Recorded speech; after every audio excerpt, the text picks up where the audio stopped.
Is it working? Happy holidays.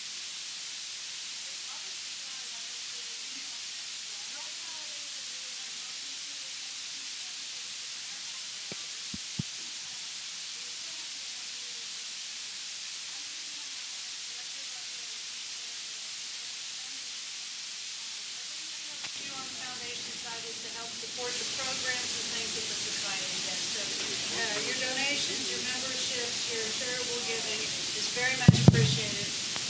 Every penny counts, and it really helps us out. So thank you very much. Thank you, Daryl. If you are looking for a last-minute gift for this year, we have memberships that are available as gifts, and they're good for our 16 historic sites across the state, as well as admission in here into the Discovery Place, into the museum. So it makes a great gift or a stocking stuffer. We also have 15% off in the store all this month. So if you want to go do some shopping and not have to fight everybody on Wanamaker, this is a great place to come and do it. So with that, I want to introduce Mary, who is the Director of Education and the Museum Director, and she will introduce our speaker and fill us in on some other things.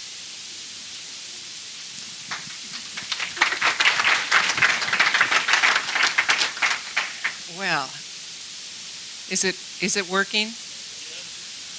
This is going to be like the death of me. She was plenty loud. Well, I guess I will just talk louder. AV systems. We practice this. We really do. And then we get in front of you and this happens. So I guess that's life. I am Mary Madden. Welcome to our Museum After Hours program. A lot of familiar faces here. Before I introduce our speaker, I wanted to share with you a short trailer called, for the video or the movie, They Shall Not Grow Old. How many of you have heard about this? Okay, well, it is phenomenal. I'm going to show you a 3-minute video, and if you want to see the full movie, it is at the Regal Hollywood 14 Theater on Monday, the 17th at 4 and 7 p.m. You can see it in regular and in 3D. So let me just play this.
This is the last couple years for this speakers program.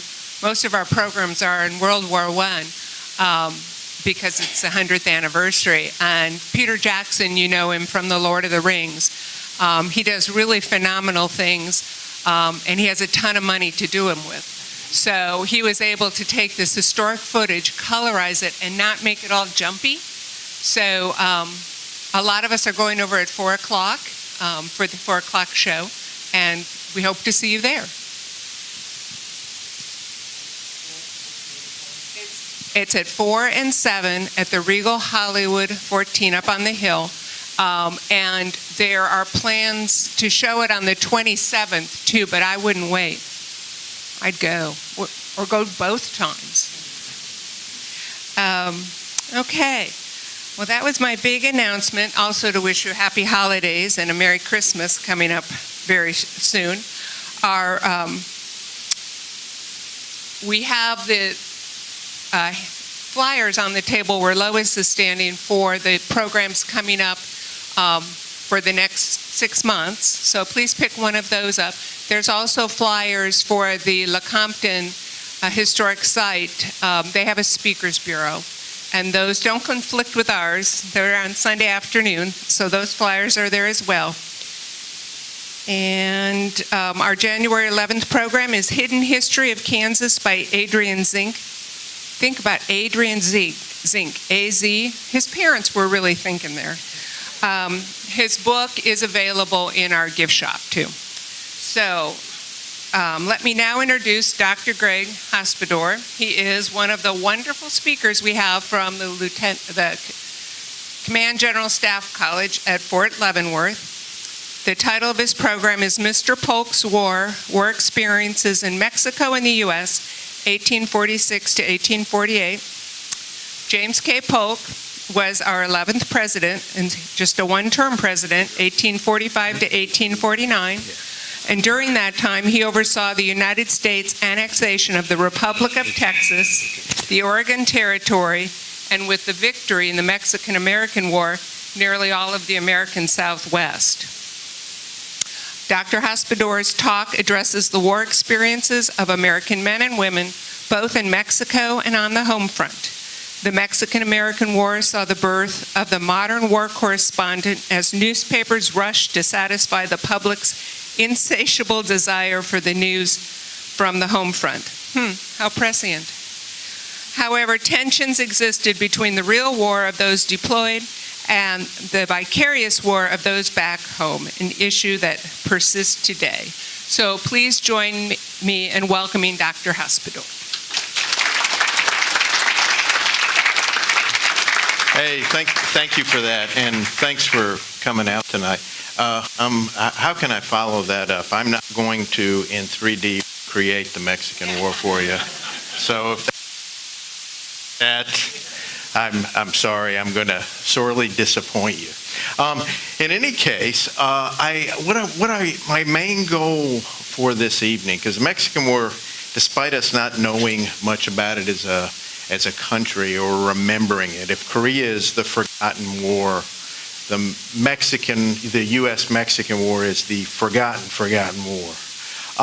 Is really just to give you a feeling and maybe intrigue you about how Americans experienced and thought about the conflict.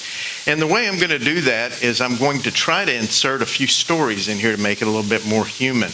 And I'll start right here with a very important antebellum American officer who today we've largely forgot about. He might be one of the most famous folks of the mid-1840s that today almost no one knows who he is. Major Samuel Ringgold. And Major Ringgold is largely responsible for the modernization and training of the artillery branch of the United States Army in the early 1840s. And in particular, he is responsible for developing what will be one of the major elite units of the U.S. Army during the U.S.-Mexican War, the flying artillery. They're light artillery pieces. They fire 6-pound solid projectiles as well as some other ones. There's a modern illustration of it. And you'll note that Samuel died in 1846. And I have the great misfortune to be killed in the initial battle, major battle of the war at Palo Alto, even before we declared war in May 1846, which is directly across from the modern-day Mexican town of Matamoros, and there is a battlefield park there if you care to go visit it. It's largely an artillery battle, and Major Ringgold is wounded while on his horse directing U.S. light artillery forward of our infantry lines, and a Mexican solid shot will pass through one of his legs, through the withers of his horse, and exit out the other side, a pretty gruesome wound. One of the things I want you to take away from this brief talk today is that Americans experienced the U.S.-Mexican War back home vicariously through largely the printed word, also letters home, and then prints. This is not the American Civil War.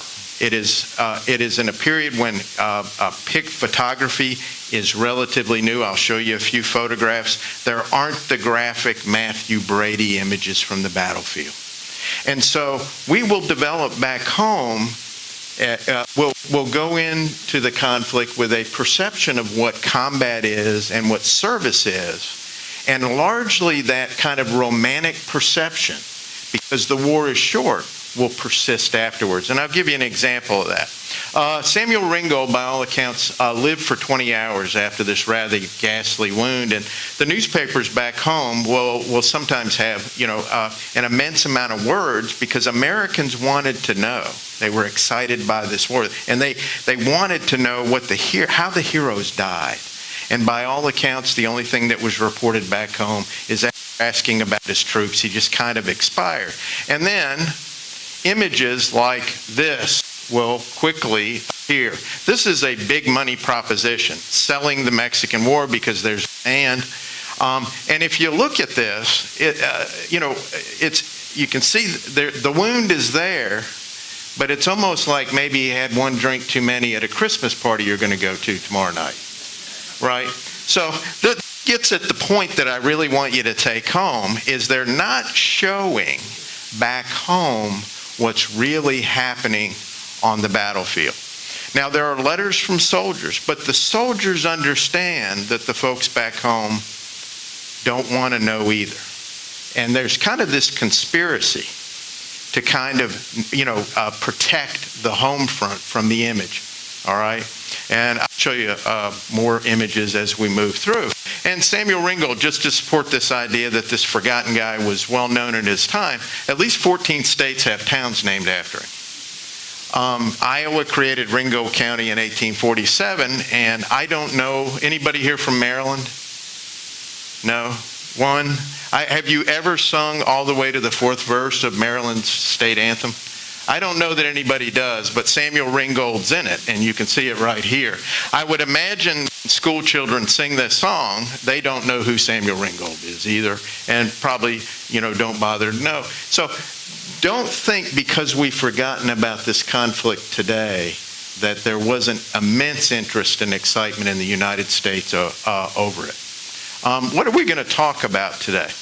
Well, briefly, I'm going to give you a little bit of an overview of the Mexican War, and then we'll get into some of the experiences. And this is a complex topic. I'm going to be able to do no more than kind of, run my fingers across the top of it.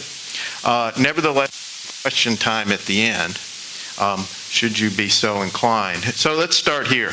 There are many reasons that the U.S.-Mexican War occurs. If I had to narrow it down to one major reason, it has everything to do with the fact that we are, as a nation, expanding and have the desire to expand to the west, right, all the way out here. And we have had for many years our eyes on California, and in particular, San Francisco Bay.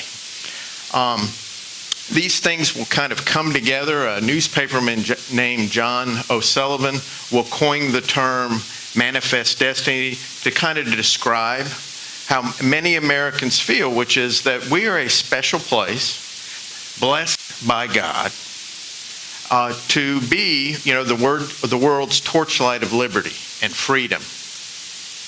And consequently, we can't be bounded by arbitrary boundaries drawn on a map line. And that there is kind of a predestined expansion to the west coast of the United States that's going to take us out there. Now, this will show up to some degree in the Texas Revolution in the 1830s. And when Texas gained its independence from Mexico, this was the province of Texas right here. The expectation was that it would immediately be annexed to the United States.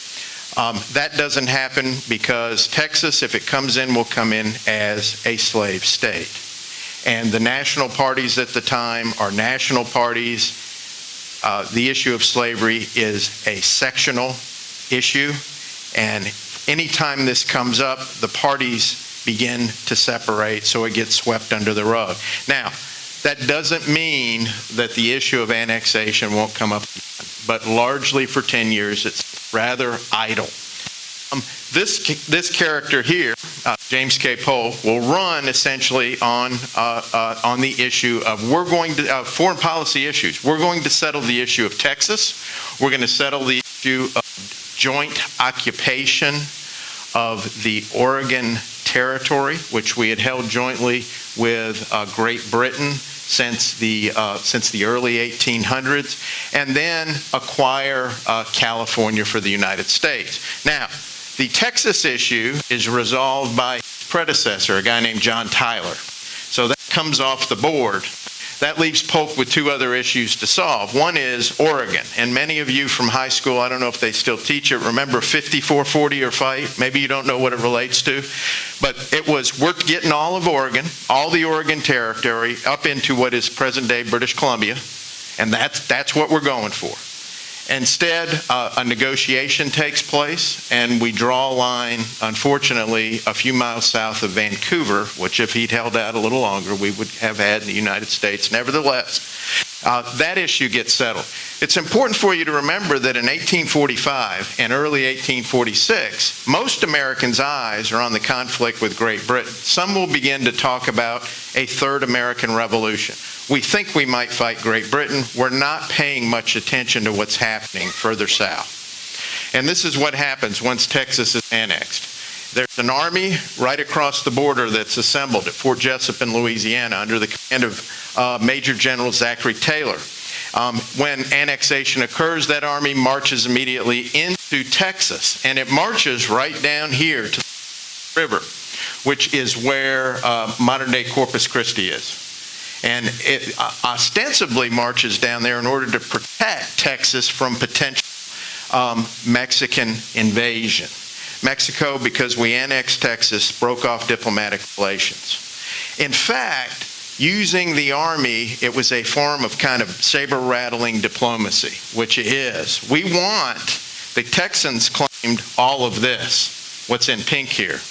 We march to right here. The Mexicans say, you don't get Texas because it's part of our country, but not only that, even if you got Texas, you sure don't get this because this is part of other provinces in Mexico.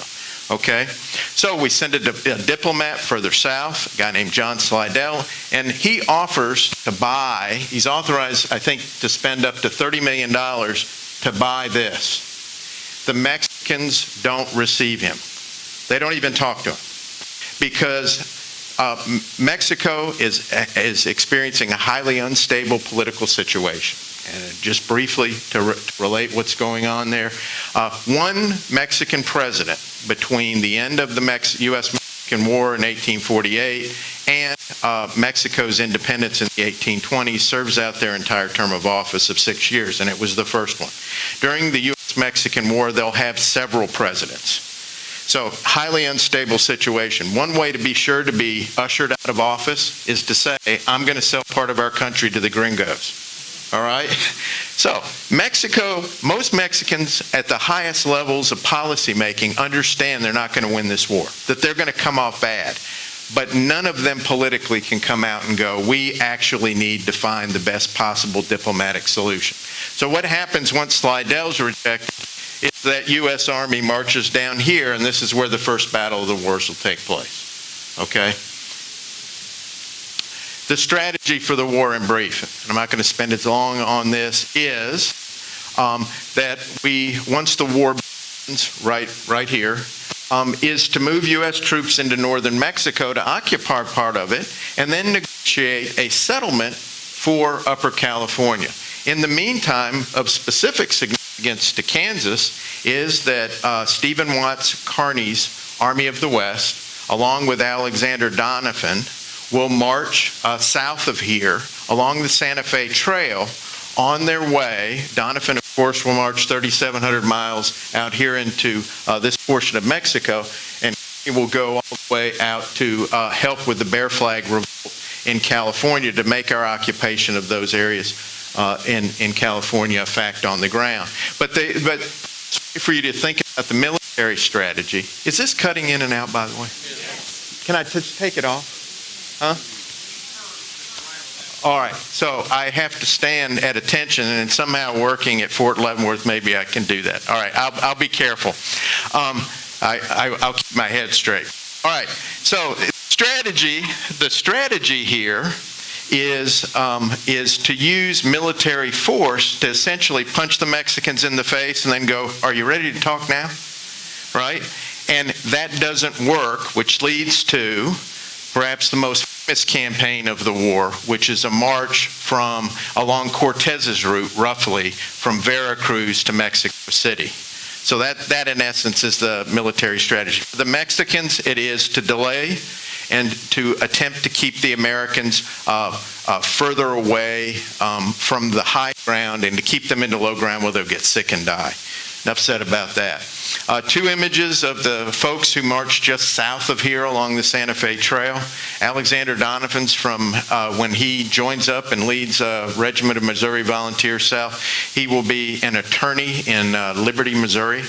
And there's a great book, if anybody wants to ask me about it later on, there's a great biography of him that I'd highly recommend if you get interested in that story. It's a really a pretty neat story.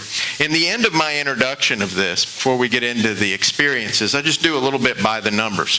So the U.S.-Mexican War is short, 28 months. It looks easy. Although Mexican troops will fight hard in every battle, the U.S. Army wins every major battle of the war. It's successful.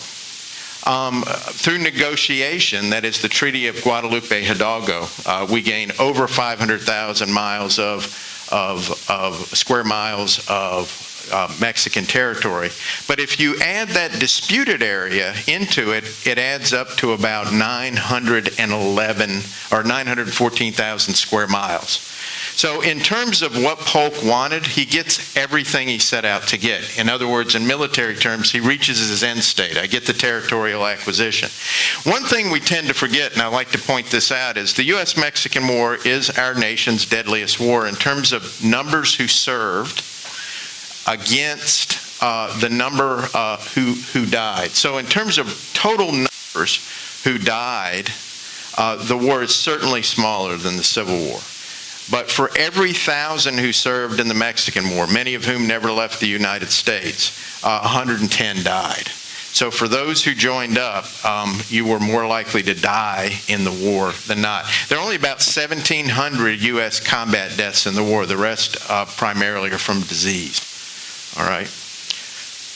Okay, let's transition a little bit away from that introduction and talk a little bit about how Americans experienced the U.S.-Mexican War. And in order to do that, we need to I need to orient you to where they are relative to technology. This is a later image than the 1840s, but the rotary steam printing press is around, which made the printed word and prints both widely available and incredibly cheap. So the main way most Americans are going to find out about the war is through printed things. The telegraph is around as well. However, there are no telegraph lines all the way from, for example, Washington, D.C. down to New Orleans. And New Orleans will be the clearinghouse for most news. The consequence is that an early version of the Associated Press is formed by major newspapers in the big cities underwrite getting news from New Orleans as quickly as possible back to these cities, because whoever got the scoop first made a lot of money. The example of that would be the New York Sun published at the beginning of the war in May 1846, 77,000 newspapers a day. They're extras. That is, if news came in the afternoon, if we can get an extra out before the evening hours, 22,000. If we get that out, people will buy it. There's a bunch of money to be made by selling the war. So there's interest in it.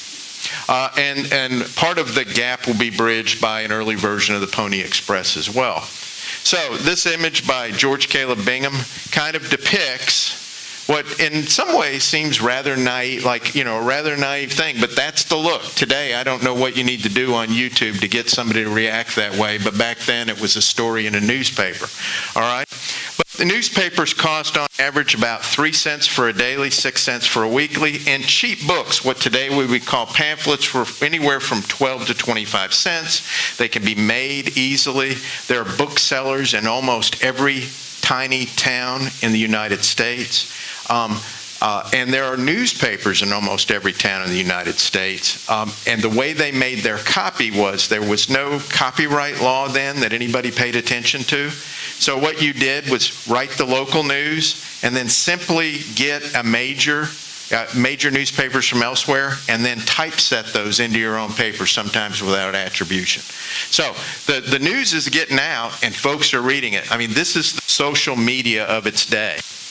The next way that people got news from the war were letters home. And we tend not to share our emails that broadly unless you've had the great misfortune to forward an email out to everybody in your place of business. And some people here may have done it.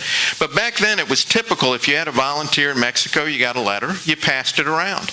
And it went around the whole community. So letters really were the most common way of personal communication, but they also circulated much more broadly than we might think. So you had newspapers, you had prints, and you also had then the written word. So that's the way Americans back home are getting their news and whatnot. There are photographies around then. These are photographs from the Mexican War. This is in Saltillo, General Wool and his staff prior to the Battle of Buena Vista in May 1847. That's taken. There are no battlefield photographs. None of the Matthew Brady stuff. And remember what I told you is there was kind of this conspiracy of not letting folks know how bad it could really be back home. So we do have some photographs from Mexico, but we don't have them from the battlefields. Can anybody tell me who this person on the left is? Yes, sir. It is. It absolutely is. So that's Stonewall Jackson. So there are a fair number of daguerreotypes of folks who later on will serve in the U.S. Civil War, and maybe we can talk a little later. That's one of the legacies, is that a lot of generals on both sides from the American Civil War will gain their first combat experience in the U.S.-Mexican War. This is another depiction of a common way that Americans would build their kind of impression of what the conflict in Mexico was like. This happened at the second major battle of the U.S.-Mexican War, at a place called Resaca de la Palma, where a U.S. Dragoon captain, Captain May, supposedly captured a Mexican general, General de la Vega. That's not really the story at all. The general was captured by a sergeant, but that doesn't make for good press copy. So it becomes this, right? Now you see combat in the background, but the image here is kind of one of romantic nobility, isn't it? I mean, they might be fighting, right? I mean, he could have cut him down, but you don't really get that kind of graphic depiction. And it also goes to show that, officers, the impression was that officers were the folks we wanted to write the stories most about, at least in the regular army, rather than the enlisted men. Yes, they do, don't they? They both look startled. Or either that or it's love at first sight. I don't know. I mean, if I look at that. All right, maybe we'll go there. There were Henry Clay lost his son the Battle of Buena Vista. Here's another one of those images, and you're getting the impression here. So one was a capture. Here's another thing Americans want to hear. They want to hear that these heroes we've sent south died well. And they want to know the last moments. And again, if you look at this, Henry Clay at Buena Vista suffers a rather ghastly leg wound as well. He expires on the battlefield. But if you look at that, that's a pretty peaceful picture. And I have never been in combat, thankfully, and hopefully never will be. But I dare say that probably isn't the classic experience of folks who expire due to, a rather horrific wound in combat. Nevertheless, that's the image. And that is suitable to hang up in your sitting room or something like that. You're getting that impression. We're making the war palatable back home, and therefore it's vicarious. The reality of the war is somewhat different. It got ugly pretty quick away from the battlefields themselves. The Mexicans will raise a ton of irregular troops in order to find out what was going on around his army in northern Mexico. Zachary Taylor relied upon the Texas Rangers, and the Texas Rangers had little love for Mexicans who had little love for Texas Rangers, and it led to a rather a quid pro quo as far as violence, kind of getting outside the bounds. And whatnot, to the extent that at one point Zachary Taylor sends the Rangers home because they are misbehaving so badly. And we only forward deploy into northern Mexico roughly at its high point about 30,000 troops in an area that had a few million people. And if you have bad relations with the entire population, you're going to have a real difficult time managing the area. And so that's why Taylor sends them home. He'll recall the Rangers because what he quickly discovers is as bad as they might be acting out in the countryside, he doesn't know what's going on. But there's another story is what I want to kind of pitch out to you of what's going on in Mexico that isn't being reported widely back home, okay? In other words, they're getting kind of this sanitized version, all right? That's the reality, that we're used to seeing from the American Civil War. That's a Matthew Brady photograph right there. Those are the images that will come in that next great conflict we fight against each other. They're not coming out of the Mexican War. Talk a little bit about men, and again, I'm overgeneralizing here, but I will say this up front. A lot has been written about opposition to the Mexican War. By and large, I will tell you that the nation, because it was short and victorious, although there is growing opposition over time, generally supports the war. Okay? Every major war funding bill is voted on, even by people who were unhappy about the management of the war. That was the opposing political party to President Polk's party, the Democrats, that is the Whig Party. They have no trouble getting it. It will get harder to recruit people over the course of the war, but there is never a manpower shortage to send south. And we see, as with most American wars, an initial explosion in terms of its popularity. We tend as a nation to it's easy for us to get in, and there's a lot of excitement. It tends to be a little harder as the reality sets in, and we see the same trajectory in the U.S.-Mexican War. I'll give you one brief story to illustrate what I'm talking about. Right when the declaration of war comes out, Polk moves immediately to appropriate money for the war and to raise 50,000 volunteers. Okay? A portion of those volunteers will be attributed out to each state. In the state of Mississippi, the governor, a guy named Albert Gallatin Brown, says, all right, volunteers, assemble in Vicksburg. 17,000 by some account go up in Vicksburg. He gets 1,000 slots. So now he has a political problem because every one of the people who shows up is a voter. But the fact that this happens at the beginning of the war almost everywhere, that more people, more young men volunteer to serve than there are actually places for them, tells you something about the spirit that is kind of guiding us or pushing us into this conflict. This is true even in the Northeast. And if there's an area of the country that opposed the war the most, it would have been the New England area. But even New England meets all of her volunteer quota for the war. Okay?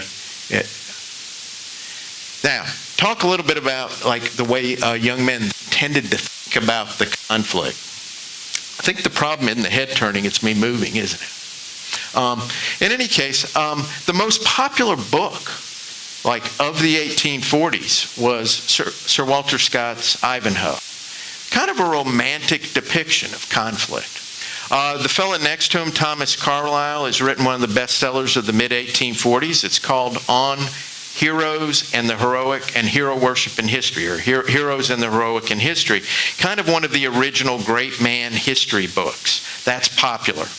Polk's war message will portray this as well as a defensive war. So despite the fact that Zachary Taylor's army marches down to the Rio Grande, we let the Mexicans land. We don't ask for it, but we know it's going to come to it. It's important to let the Mexicans land the first blow. Polk comes out and then he says, we have been attacked on our own soil. And then the call from the rest of the country is, let's go chastise Mexico.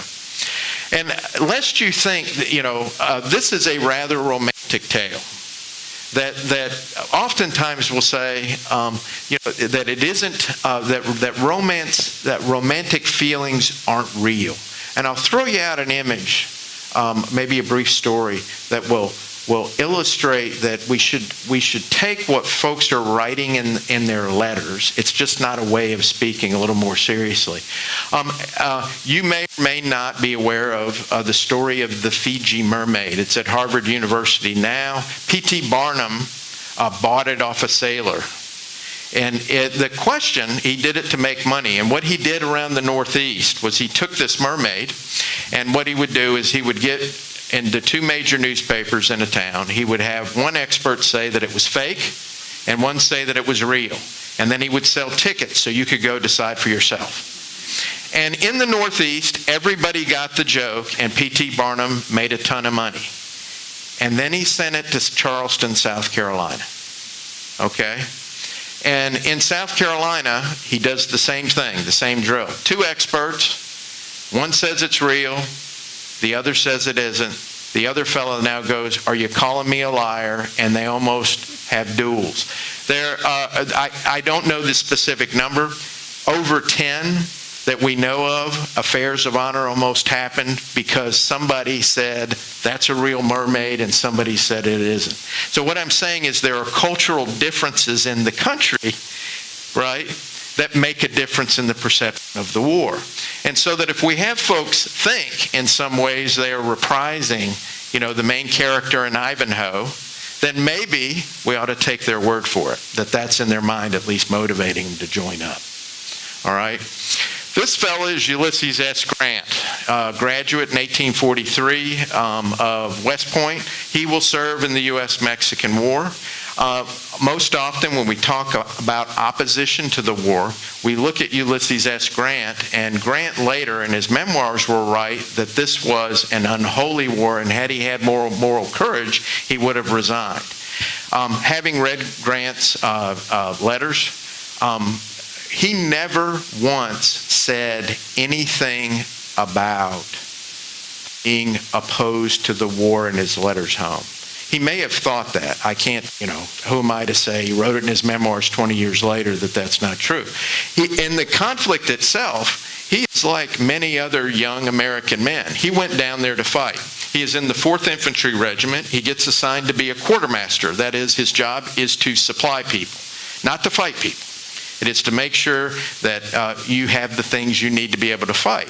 And at every opportunity he gets, he finds a way to take his job as a supply officer and segue it into getting into a fight.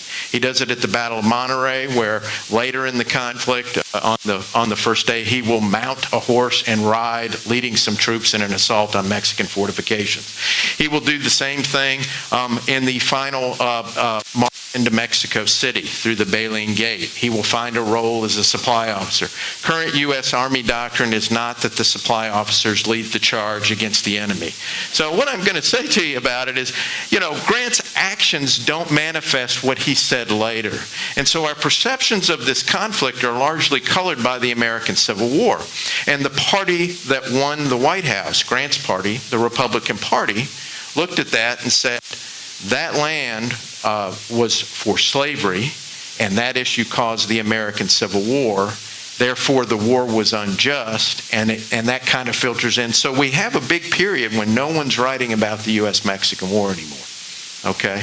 But Grant says that after the war. Of course, he has cancer and he's valiantly writing his memoirs. During the war, he doesn't really manifest it. These are two of the major kind of heroes of the war. For those who would say that opposition is a big story of the American experience with the U.S.-Mexican War, I'd say we elected a president that was the major hero of the war. To some extent, we have to reconcile that with this idea that it was an unpopular war at the time. Winfield Scott, Grant will work for both these guys, and it has a major influence later on. And he'll say from Taylor, he learned how to work with people and volunteers, and from Scott, he learned the importance of being a professional. In any case, Taylor becomes one of the major heroes of the conflict.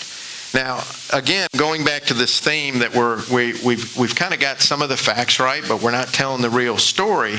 At the Battle of Buena Vista, which is the transcendent victory of this war, it's a 2-day battle. One of the days is on George Washington's birthday, which most Americans think is highly appropriate, because that battle, an American army outnumbered 3-1, composed primarily of volunteer troops who had never seen combat, wins.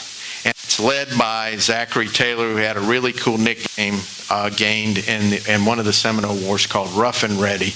And the image we have of ourselves is that regular Americans with very little training went down to fight in a fight, outnumbered, and won. Taylor never wore his dress uniform one time in the war, and one time alone. And he wore it to meet a Navy squadron commander who was famous for wearing everything he was entitled to wear and then some.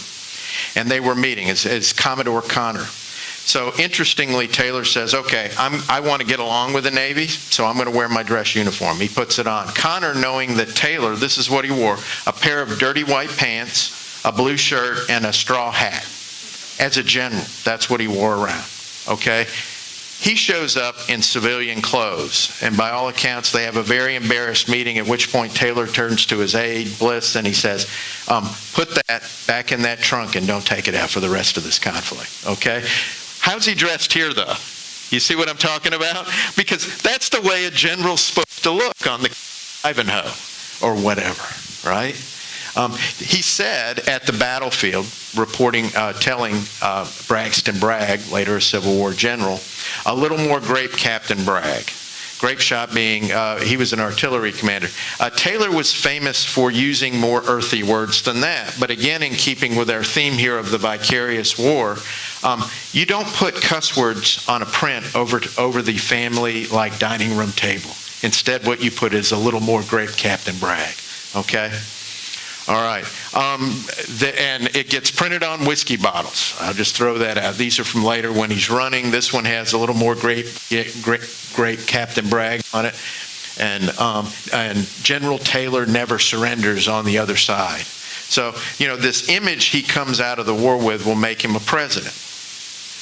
And you can see here there's another thing going on as well. For most Americans, they looked at this conflict and thought that, we need a new stock of heroes. Sectional tensions are rising. In August 1846, the so-called Wilmot Proviso will come out, in which a Pennsylvania Democratic representative will try to attach a rider to an appropriations bill that says, if we get land from this war, it's going to be free. That gets brushed underneath. It comes back in December. So many Americans are concerned about the direction the country's heading.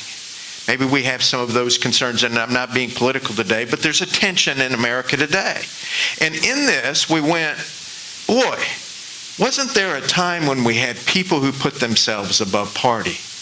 And they attach this to the soldiers of the Mexican War. And notice what's going on here, okay? You've got the bird of peace above, Heaven's blessing coming down. What's Zachary Taylor stand for? Justice, union, and peace. So they're attaching some of this to them as well, this kind of image of our revolutionary forefathers. And a lot of that has to do with the fact that tensions are rising increasingly within the country. We want a general to lead us out of this. Taylor seems ideal. The first election he ever voted in was his own. And it wasn't because, I think it largely was apathy rather than any other reason, but we can think that's just because he didn't roll that way. Anyway, all right. Talk briefly about women. They were caught in a tough spot, as they are in every conflict. The social mores of the time portrayed women as the moral conscience of their communities, and their job was kind of as being the mother to the community, that is, to take care of its well-being and look out for its moral conscience. And so in that role, and I specifically have images of General and Eliza Quitman from Natchez, Mississippi there. Quitman will become a major general in the Mexican War. His wife will stay back home. Privately, she will write him letters that say, "John, I have heard that you are exposing yourself to gunfire in a role that generals don't need to do. Your job's to command. Like, don't do this." Publicly, at a ball, she is quoted of having said this. Somebody said, "Are you worried about John?" And she snapped at him, "I would rather be married to a dead hero than a living coward." Do you get a feeling for the tension here? Privately, she's writing to him saying, "Hey, I'm worried you're not going to come home and that you're doing something stupid." Publicly, she plays the role of, that's his job. And I'm not just going to say, "Yeah, I'm a little worried." I'm going to say, "I'd rather be married to somebody who's dead but was a hero than alive and a coward." And that is the tension that many women and others find themselves in the conflict. Given the fact that only about 0.005% of America's population serves in the war, that means that only a relatively small number of women were kind of put in that position. One of the most common ways of women showing their blessing on the war was for volunteer companies. They're formed in a community. There was often flag presentation ceremonies. And almost every single time, it's not the minister, it is a young unmarried woman who presents the flag to the company. That's the last thing they get before they march off to war. Okay? There are some American women who serve in the conflict. One of them has various last names. We're not quite sure. The one she did go by in her gravestone in Arizona is Bowman. She is a laundress, over 6 feet tall. Their nickname is after the largest iron steamship today. And Americans are fascinated by this woman in particular, who will serve under fire, not carrying a weapon. But when there is a 7-day bombardment of Fort Brown early in the war in May 1846, she is there with the 7th Infantry Regiment and goes around, nurses the wounded while cannonballs are flying around, and brings resupply of bullets and things to the troops. There's another story of her when there were Mexican skirmishers out on the march south to the Rio Grande River. The Great Western had her wagon and knew that she had to get set up to wash clothes. So she actually spurred her wagon and is leading the American army across a river ahead of everyone else, which sounds like she was a rather formidable woman. In any case, if you are curious about the Great Western, there are things out there. The fact that, and this would be an example of a 12.5-cent pamphlet, these things fly off the shelves and people want to know the story. Just briefly about opposition and support. I already kind of told you my take on support. Clearly, the most famous person later who will come out in opposition to the war is Abraham Lincoln, and that's a photograph of him from roughly 1846. Lincoln proposes what is famously called the Spot Resolution, in which he says that if the cause of the war was that Americans were killed on our own soil, then show me where that spot is, because what he's talking about is it happened in that pink area on the map. You remember the disputed territory? Lincoln did that, took a stand of conscience. He doesn't even run into the next election. He's not defeated. He doesn't even run because he knows in southern Illinois that he'll be defeated. And that goes some way to say that here's a prominent kind of person who took an anti-war stance, and yet politically that costs him. The most famous kind of literary folks who oppose it are Ralph Waldo Emerson and Thoreau. But interestingly, Thoreau stops paying his taxes in 1846. Civil disobedience doesn't come out until 1848 when the war's already over. So there are peace societies that will do things, but there's not a big peace movement, kind of like the Vietnam War. So even though folks are opposed, you don't really see that public face anywhere but maybe politically, because the Democrats had hoped to profit from the war. The Whig Party, the other side, vote for war funding, but what the Whig Party tends to do is they will then criticize the management of the war, right? In kind of classic form, similar to what will happen in many of the wars after that. Well, I'm going to tie this thing up, keep it to about 45 minutes, and I just want to talk briefly about a few legacies of the war.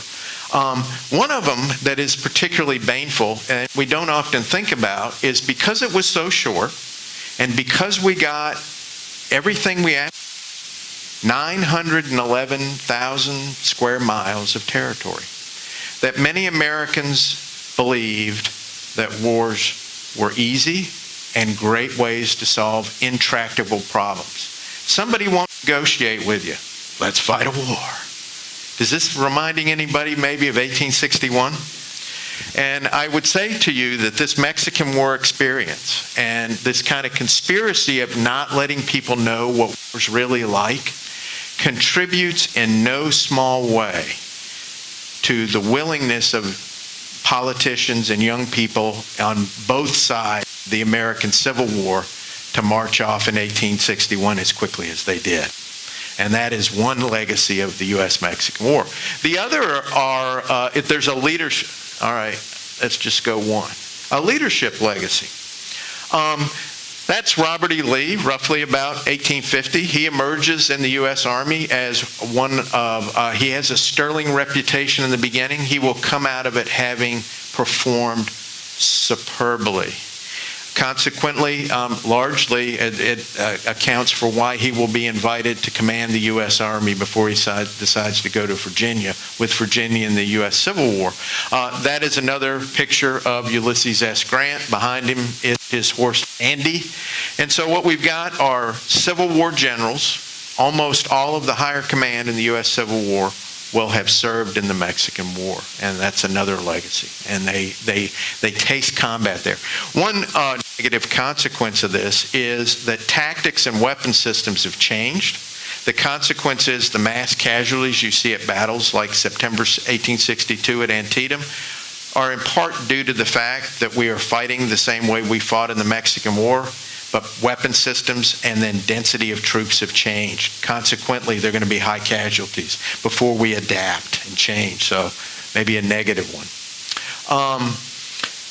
Of course, we can't talk, especially here when I see John Brown sitting right out there, as you walk in the building, without saying, we got everything we wanted from the war, but the territory out here is a bitter pill, right? And clearly, the issue of slavery in the territories will end up leading to the American Civil War, and it will be that intractable issue that will divide the country. So if we got in the short term what we wanted, and we celebrate it largely, folks. In 1848, late 1848, we discovered gold at Sutter's Mill. And for most Americans in 1849, it was a validation of this expansion. For most Americans, what they said was, hey, you know what?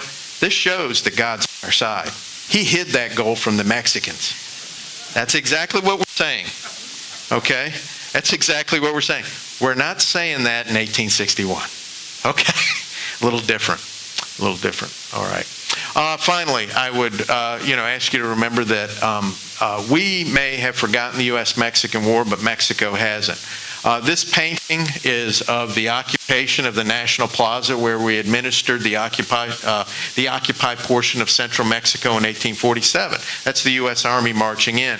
Today, Mexican Army does a regular raising of the largest Mexican flag in Mexico over that same square. They remember we were there, and that at one point there was another flag. And that relationship, that fraught relationship, that still tends to color U.S.-Mexican relations. We may have forgotten about the war. Trust me, Mexicans haven't forgotten about the war.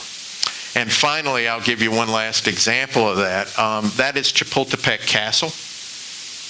Stonewall Jackson will be an artilleryman on the U.S. side that'll be engaged in the combat there. But as we're moving into Mexico City, we have to take it.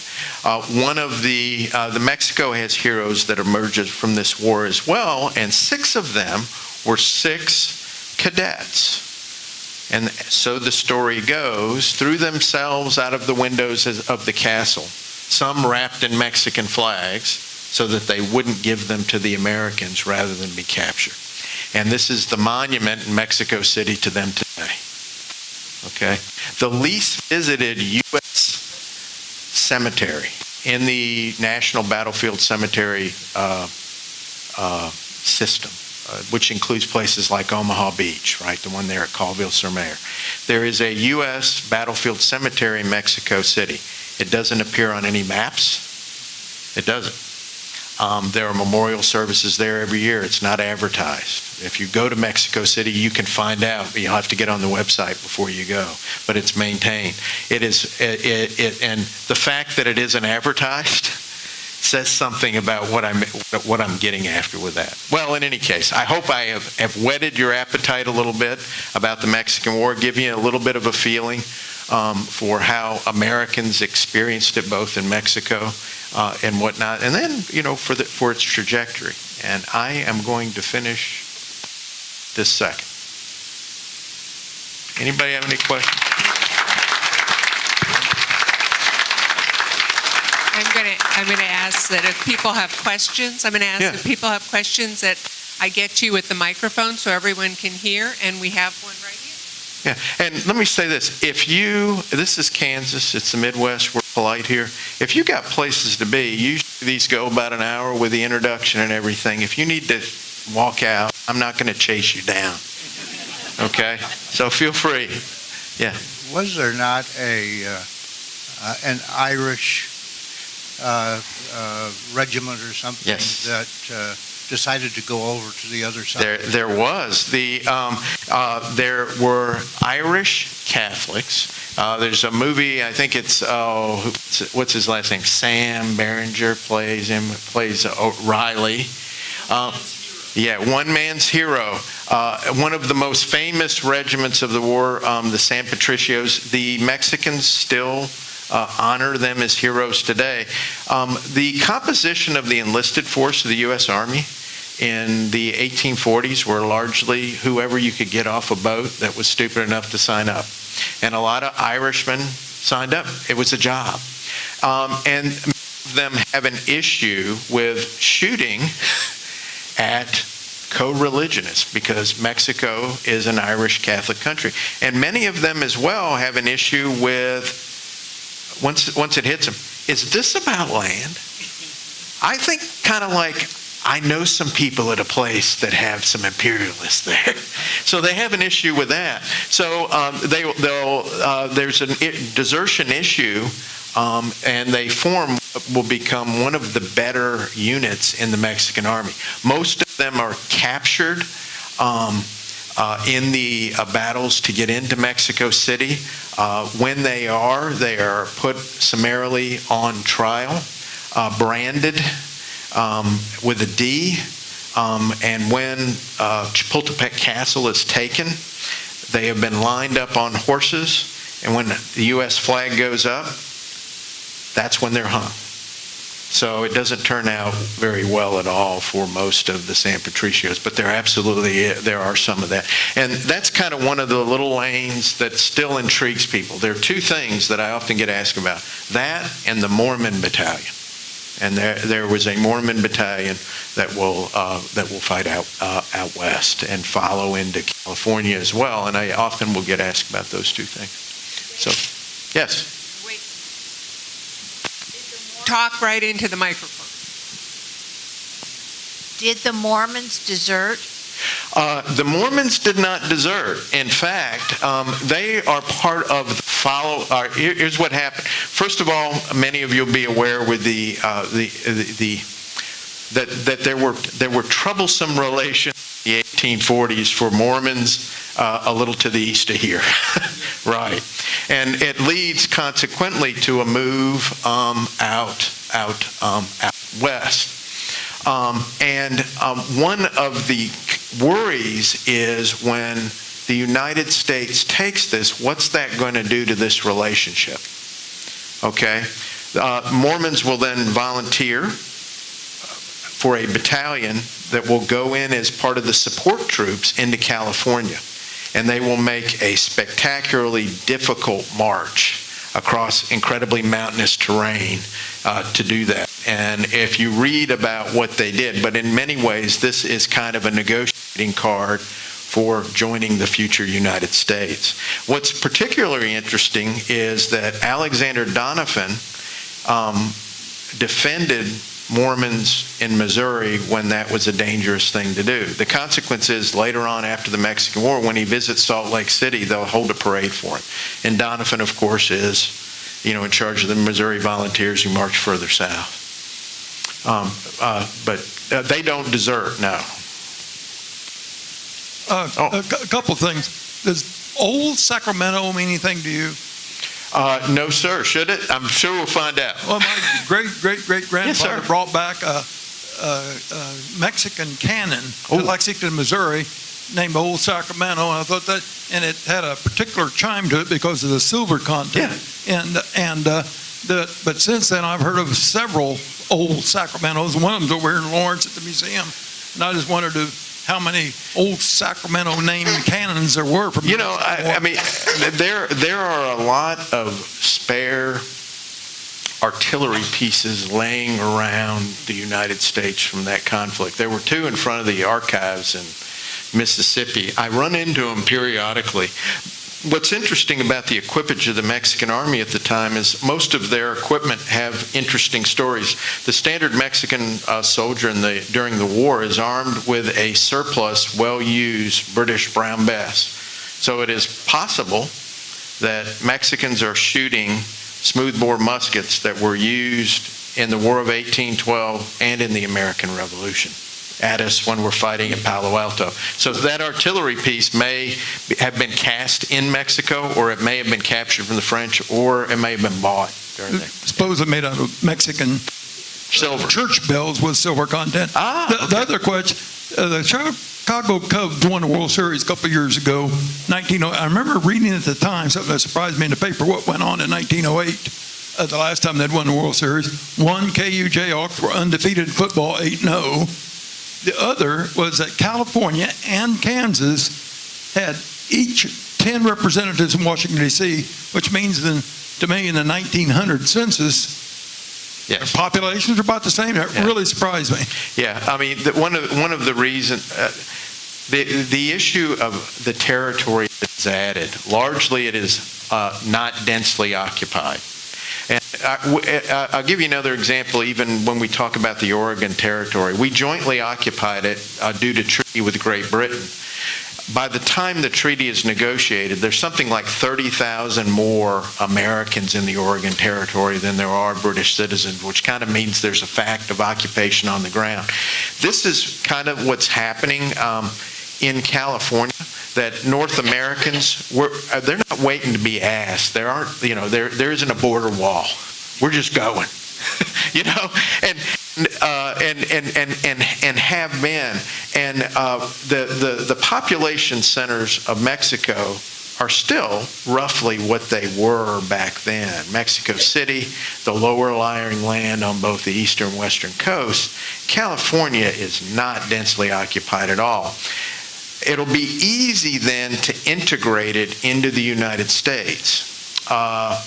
James K. Polk, during the course of the war, as we're more successful, will begin to say, hey, these are some pretty nice places. Maybe we can get those too. John C. Calhoun, a famous fire-eating senator from South Carolina, will say, under no circumstances do we want to do that, because, and this is not multiculturalism, but he argues that Mexicans weren't suitable to be integrated into the United States, and more populous areas, so racism was involved here, were an issue.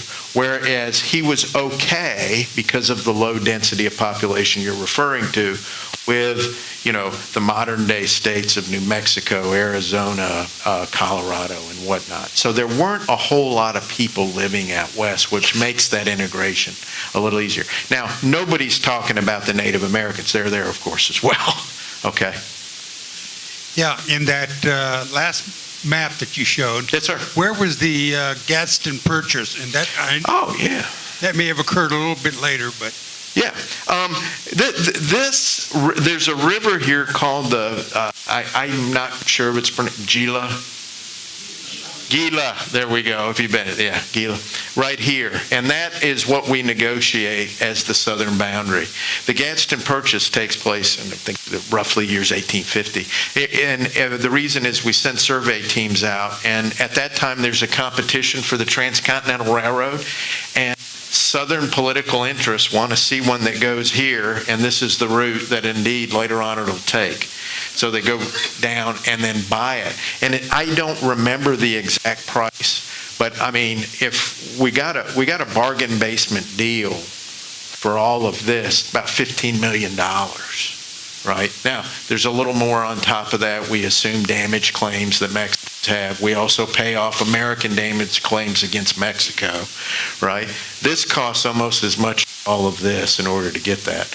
And Mexico's in such dire financial straits that they take the money for that as well.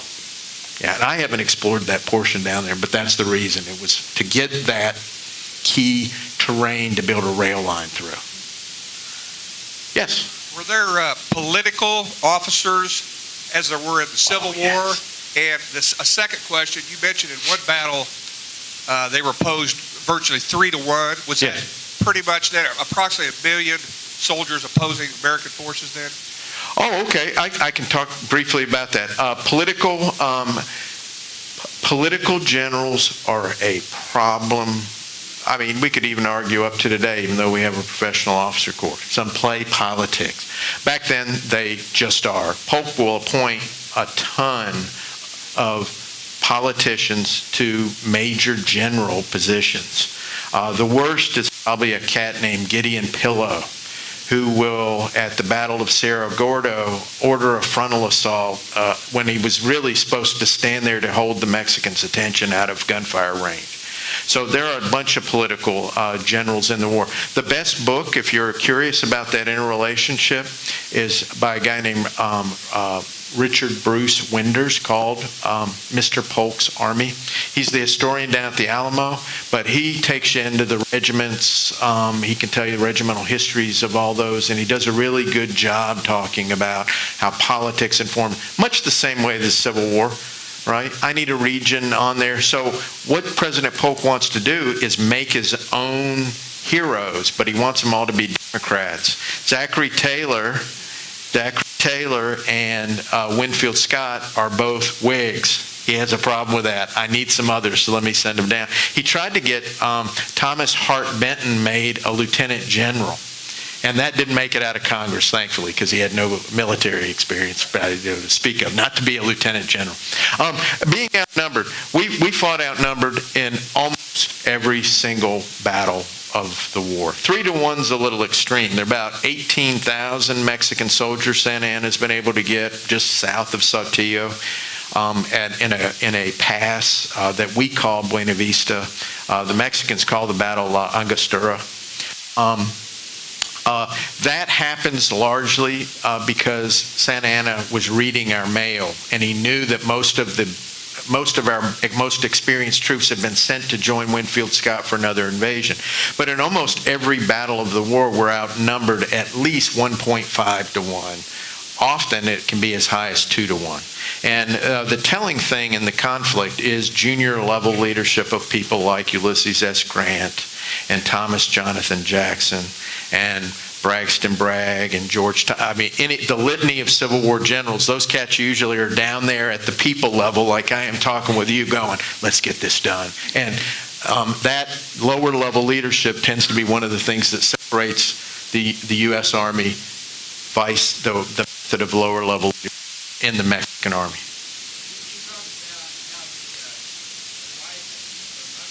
Yes.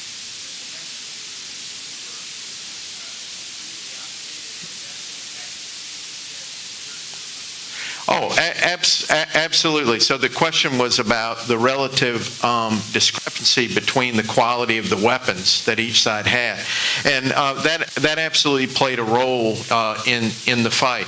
I'll give you an example. Mexican artillery tended to be from the 1770s, which meant that they were heavy guns, they were pretty accurate, but you couldn't move them around the battlefield, whereas our new light artillery, the Model 1841 6-pounder, can be maneuvered and the crews are trained to a high standard.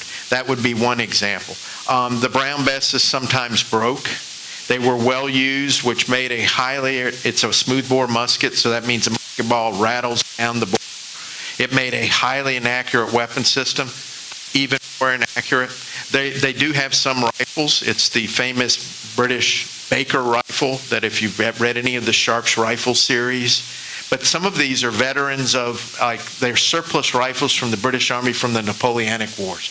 That has an effect. On top of that, the quality of their powder is lower, so they have lower muzzle velocities. And we tend to have better equipage. And most famously, Jefferson Davis, who raises the 1st Mississippi Regiment through his political connections back in Washington, will see that they are issued the Model 1841 rifle, often referred to as the Mississippi rifle, which is a modern, highly accurate weapon system. Makes them more accurate. They can't shoot them any faster, but it makes them more accurate. So yeah, it's a good point, and that is another piece of the relative imbalance. Yes, sir. Were there any naval battles in the Mexican War in the Gulf? You know, there is a book called Surf Boats and Surf Marines that talks about amphib stuff. The Navy plays a massive presence. There are, to my mind, no major naval battles, at least that I can remember. Now, I won't put it off, a skirmish. We pretty much have sea control, and the consequence of that is we are able to hold both all of California under threat, so with relatively few troops be able to occupy California, but there are naval troops who come ashore from the squadron that's off there. There's no way we could have landed at Veracruz and marched inland without the support of the U.S. Navy. It's stunning success in amphibious operations and early experimentation. That this is our first really major foreign war, and we pull it off a lot of times not because we go into it knowing exactly how we're going to do certain things, but we figure it out. So there's a lot of improvisation on the fly, and one of the biggest one is to sustain an army over a long logistics route moving inland to Mexico City, primarily through sea control. But we dominate the Mexicans at sea.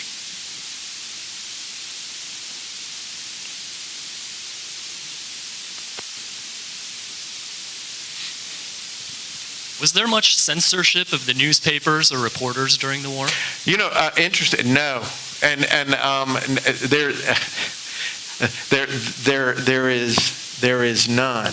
If there is censorship occurring, it is self-censorship, and I'll explain to you what I mean. Most newspapers were affiliated with one political party or the other.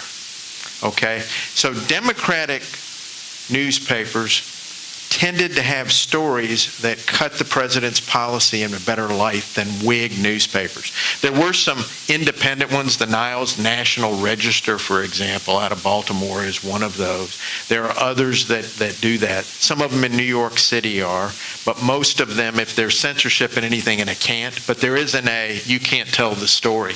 And to be fair, I mean, there isn't an immigration policy then, either. If we're getting at it, all you did to become American was show up and say, I am. So those Mexican soldiers, the Roman Catholic Irishmen who go over to the other side, there was no paper saying that you were an American citizen, but they get executed nevertheless because you took the oath, right? So the point here is there is skewing of the press, but not from the top. It's pretty much Wild West relative, and it will get even more that way when we move into really organized journalism with the Hearsts and whatnot in the so-called period of yellow journalism around the Spanish-American War. Censorship really and management, it's a cooperative relationship. We can think of World War II, a little more, but that's a total war. This isn't. Great question. There's a good book on reporting and that as well. I can tell you what the name of that is. One more, and I know everybody's being polite, but you've been here now for a long time. Yes, sir. In Springfield, Illinois, they have a museum that has Santa Anna's leg in it. Yes. Are you familiar with the capture of Santa Anna's leg? Yes, a little bit. I took it out of this because I had far too much. There's actually an engraving of the Battle of Cerro Gordo. His leg's been captured more than once, by the way. All right, but we captured it one time at the Battle of Cerro Gordo, which is along the national road to Mexico City. It's the one where Gideon Pillow attacked when he was really told just to, hey, keep their attention. And we get around behind their army, and in the route of the Mexican army, we capture the baggage train. This engraving, and it's kind of funny, in the lower corner, first of all, you see Santa Anna riding away. He only has one leg, and he's riding. And then there's an American in the back of a carriage waving a leg at him. And so, in any case, yes. So, but his leg's been captured more than once. I think he serves as president 7 times. He is exiled more than once. We actually help him get back in the country because he promises that he's going to sell this to it. And what does he do? Become president, raise an army to fight against it. He is a fascinating character. He is. And his legs are all over the place. All right. Hey, thank you very much for spending your Friday here.